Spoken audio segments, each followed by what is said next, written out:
പുതിയൊരു വീഡിയോയിലേക്ക് എല്ലാവർക്കും സ്വാഗതം. അപ്പം ഇന്ന് നമ്മൾ ഈ വീഡിയോയിൽ പറയാൻ പോകുന്നത് മാഡ്രിഡ് ഡെർബിയെ കുറിച്ചിട്ടാണ്. കുറച്ച് നേരം വൈകിയെങ്കിൽ പോലും അതിനെക്കുറിച്ച് രണ്ട് വാക്ക് പറയാൻ എനിക്ക് തോന്നി. അത് കാരണം കൊണ്ട് Madrid derby, Real Madrid versus Atletico Madrid. സിമിയോന്റെ ടീമിനെ റയൽ മാഡ്രിഡിന്റെ ഹോം ഗ്രൗണ്ടായ സാന്റിയാഗോ ബെർണബേയിൽ വെച്ചിട്ട് 3-2 തോൽപ്പിച്ചു എന്നുള്ള വിവരങ്ങളൊക്കെ നമുക്കറിയാം. വിനീഷ്യസ് ജൂനിയർ ഡബിൾ അടിച്ചു, വൽവെർദെ ഒരു ഗോൾ അടിച്ചു, വൽവെർദെ ഒരു ഒൺകാടി കൊണ്ട് പുറത്തുപോയി. അങ്ങനെ കുറച്ച് നാടകീയതൊക്കെ നിറഞ്ഞ മത്സരങ്ങളായിരുന്നു കടന്നുപോയത്. എന്നാലും 3-2 എന്നുള്ള വിജയവും 3 പോയിന്റും റയൽ മാഡ്രിഡ് സ്വന്തമാക്കി. ടേബിളിലേക്ക് നോക്കുകയാണെങ്കിൽ ഇപ്പോൾ റയൽ മാഡ്രിഡ് 2ാം സ്ഥാനത്താണ്. 29 കളിയിൽ നിന്ന് 69 പോയിന്റ് 2ാം സ്ഥാനത്ത്. 1ാം സ്ഥാനത്തുള്ള ബാഴ്സയേക്കാൾ 4 പോയിന്റ് മാത്രം കുറവ്.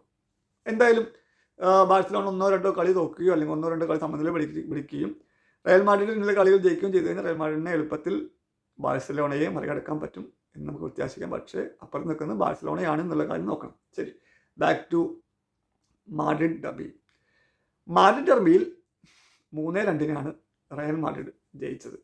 അതിൽ കുറച്ച് പോയിന്റുകൾ പറയുകയാണെങ്കിൽ പെനാൽറ്റിയിലൂടെ വിനീഷ്യസ് ഗോൾ അടിക്കുന്നു, പിന്നെയും വിനീഷ്യസ് ഗോൾ അടിക്കുന്നു, 2 ഗോൾ. കുറച്ച് നാളുകളായിട്ട് വിനീഷ്യസ് ഒക്കെ ഇപ്പോൾ നല്ല ക്ലച്ചിലാണ്, തുടരെ ഗോൾ അടിക്കുന്നു, ജയിക്കുന്നു. എംബാപ്പയുടെ അസാന്നിധ്യത്തിലും പലപ്പോഴും ഒരു കുന്തമണിയായിട്ട് നിൽക്കാൻ വിനീഷ്യസിന് കഴിഞ്ഞിട്ടുണ്ട്. പക്ഷേ എനിക്ക് തോന്നിയൊരു കാര്യം, പലപ്പോഴും സെൽഫ് എന്ന് പറഞ്ഞു കഴിഞ്ഞാൽ സെൽഫിഷായിട്ട് കളിക്കുന്നു, പാസ് ഇട്ട് കൊടുക്കുന്നില്ല, ഒറ്റ ഗോൾ അടിക്കാൻ നോക്കുന്നു.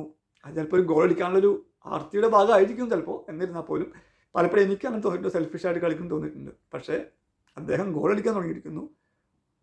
ഗോൾ അടിക്കുന്നതിനോട് കൂടെ തന്നെ അവസരങ്ങൾ കണ്ടമാനം പാഴാക്കുകയും ചെയ്യുന്നു. ആ പാഴാക്കുന്ന അവസരങ്ങൾ ഗോളാക്കി മാറ്റിയിരുന്നെങ്കിൽ ഇതിനേക്കാൾ മികച്ച രീതിയിൽ റയൽ മാഡ്രിഡിനെ സ്കോർ നില ഉയർത്താമായിരുന്നു. എനിവേ, ജയം ചെയ്യുന്നത് തന്നെയാണ്. 3 പോയിന്റ് തന്നെയാണ്. ഫെഡറിക്കോ വാൽവെർദെ ഒരു ഹാട്രിക്കൊക്കെ അടിച്ച് മിന്നി നിൽക്കുന്ന സമയത്താണ് മാഡ്രിഡ് ഡെർബിയിലേക്ക് കളിക്കിറങ്ങുന്നത്. അദ്ദേഹം അതിനുവേണ്ടി അതിൻ്റെ ഒരു ഗോൾ അടിക്കുകയും ചെയ്തു. പക്ഷേ ഒരു പെനാൽറ്റി അല്ല, ഒരു റെഡ് കാർഡ്. ആ റെഡ് കാർഡ് എൻ്റെ കണ്ണിൽ നോക്കുകയാണെങ്കിൽ ഒരു നാസ്റ്റി ചലഞ്ച് തന്നെയാണ്. ഒരു ചവിട്ടി വീഴ്ത്തുക എന്നൊക്കെ, ഒരു പിന്നെ ചവിട്ടി വീഴ്ത്തുക, മുമ്പ് ചവിട്ടി വീഴ്ത്തുക, വാട്ടവർ, അതൊരു റെഡ് കാർഡ് കിട്ടാവുന്ന തന്നെയാണ് എനിക്ക് തോന്നുന്നത്. റെഫറി സ്ട്രൈറ്റ് റെഡ് കാർഡ് ഉയർത്തി കാണിച്ചു. അത് ദൂരം നിന്ന് വീക്ഷിക്കുന്ന ഒരു വ്യക്തി നിലയ്ക്ക് ഒരു റെഡ് കാർഡിനുള്ള വകുപ്പുണ്ടെന്നാണ് എനിക്ക് തോന്നുന്നത്. എൻ്റെ അഭിപ്രായമാണിത്. വേറെ അഭിപ്രായങ്ങൾ പലതും ഉണ്ടാവുമായിരിക്കും. അപ്പോൾ റെഫറിയെ ഞാൻ കുറ്റം പറയുന്നില്ല. റെഫറിയുടെ കണ്ണ് നോക്കുമ്പോൾ ഒരാളെ ഒരു എതിർ കളിക്കാരൻ ചവിട്ടി വീഴ്ത്തുന്നു. അപ്പോൾ പിന്നെ റെഫറിക്ക് സ്വാഭാവികമായി ചിലപ്പോൾ റെഡ് കാർഡ് കാണിക്കേണ്ട വരികയായിരിക്കും എന്നാണ്. പക്ഷേ റയൽ മാഡ്രിഡ് ഇഷ്ടപ്പെടുന്നവർ പറയേണ്ടവർക്ക് യെല്ലോ കാർഡിൽ ദുഃഖമായിരുന്നു എന്നുള്ള പറയുമായിരിക്കും. എന്നാൽ എനിക്ക് പ്രത്യക്ഷത്തിൽ നോക്കുമ്പോൾ റെഡ് കാർഡ് തന്നെയാണ് എനിക്ക് തോന്നുന്നത്. റെഫറിയുടെ തീരുമാനത്തിൽ വലിയ തെറ്റൊന്നും എനിക്ക് തോന്നുന്നില്ല. എന്തായാലും സിമിയോന്റെ ടീമിനെ ഒരു കനത്ത പരാജയം തന്നെയാണ് സാന്റിയാഗോ ബെർണബേയിൽ വെച്ചുണ്ടായത്.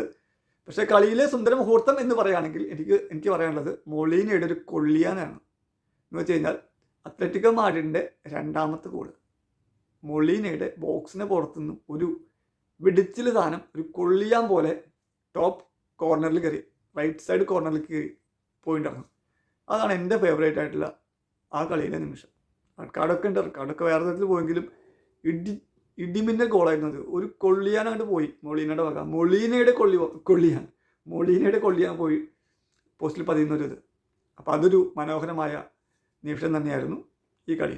അപ്പോൾ ഇത്രയൊക്കെയുള്ള വിശേഷങ്ങൾ. എൻ്റെ റയൽ മാഡ്രിഡ് വിജയത്തോടെ 2ാം സ്ഥാനത്ത് തുടരുന്നു. 1ാം സ്ഥാനത്തേക്ക് എത്താൻ 4 പോയിന്റ് മാത്രം വ്യത്യാസമുള്ളൂ. അപ്പുറത്ത് ബാഴ്സലോണയാണ്. ബാഴ്സലോണയ്ക്ക് കുതിപ്പ് തുടർന്നുകൊണ്ടിരിക്കുന്നു. ഒരു മത്സരം പോലും തോക്കില്ല എന്നുള്ളൊരു വാശിയോട് കൂടിയിട്ടാണ് ഹാൻസി ഫ്ലിക്കും പിള്ളേരും അവിടെ മേഞ്ഞുകൊണ്ടിരിക്കുന്നത്. അപ്പോൾ ടൈറ്റിൽ റേസ് ഇൻട്രസ്റ്റിംഗ് ആയിക്കൊണ്ടിരിക്കുന്നു. ഇൻട്രസ്റ്റിംഗ് തന്നെയാണ്. 4 പോയിന്റ്.